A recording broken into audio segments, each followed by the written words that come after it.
Un cordial saludo docente y compañeros. Para este foro 2 de identificación de riesgos he traído el estudio más importante que en lo corrido del 2020 en el tópico de diálisis o terapia de reemplazo renal en injuria renal aguda.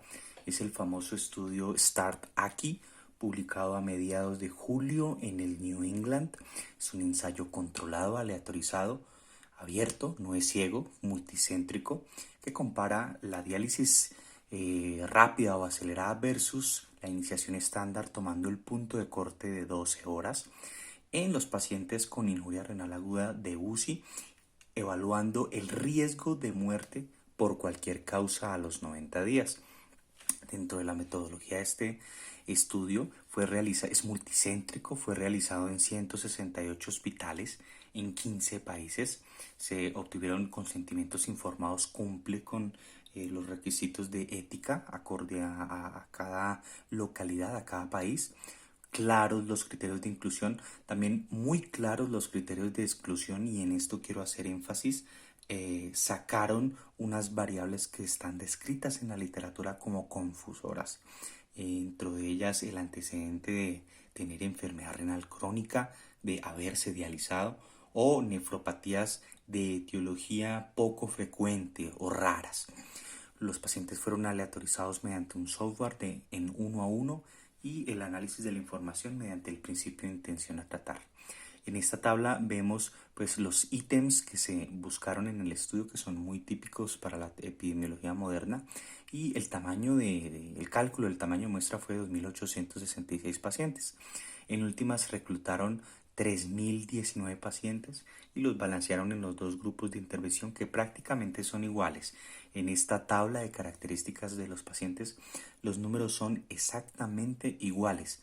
Quiere decir que los dos grupos son homogéneos y quedó muy bien hecha la aleatorización.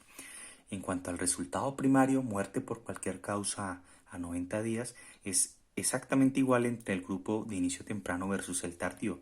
No hay una diferencia estadísticamente significativa. Y aquí vemos el análisis estratificado por algunas variables que pueden traer ruido o confusión. Eso fue algo interesante que tiene el estudio, la curva de Kaplan-Meier que muestra la mortalidad a 90 días con las dos terapias, que no hay diferencia estadísticamente significativa. Bueno, con respecto entonces planteado el estudio, les hablo acá de la identificación de sesgos. En la etapa de selección, pues hubo una adecuada aleatorización por un método ideal. Los dos grupos de comparación son iguales, son muy homogéneos. Habla del éxito de la aleatorización. Con respecto a la información, aquí pueden haber sesgos, y es que por la naturaleza de la diálisis es imposible cegar a los que intervienen en ella. Los nefrólogos que hacen la diálisis, pues es imposible cegarlos, pues para que ellos vean, no sepan quién arranca temprano, quién arranca tarde, es imposible hacerlo. Y lo mismo con los pacientes, aunque la inmensa mayoría están entubados y sedados, los que están despiertos, pues es imposible hacer un teatro o enmascarar o cegarle a alguien que se le esté haciendo o no una terapia de diálisis.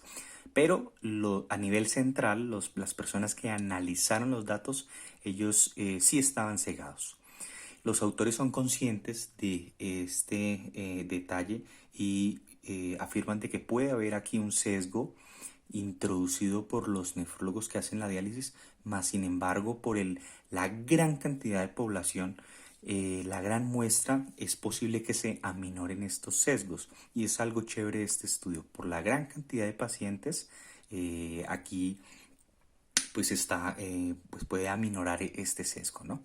Y con respecto a la confusión, pues les hablé que desde el principio fueron muy claros en excluir esas variables gordas, esas variables confusoras que tenían que ver tanto con las variables independientes como dependientes, las sacaron. Y luego en el estudio las estratificaron e hicieron análisis pues por subgrupos pequeñitos, y esa fue la forma de manejar la confusión de los autores. Muchísimas gracias por la atención, espero haber sido muy concreto en estos 5 minutos.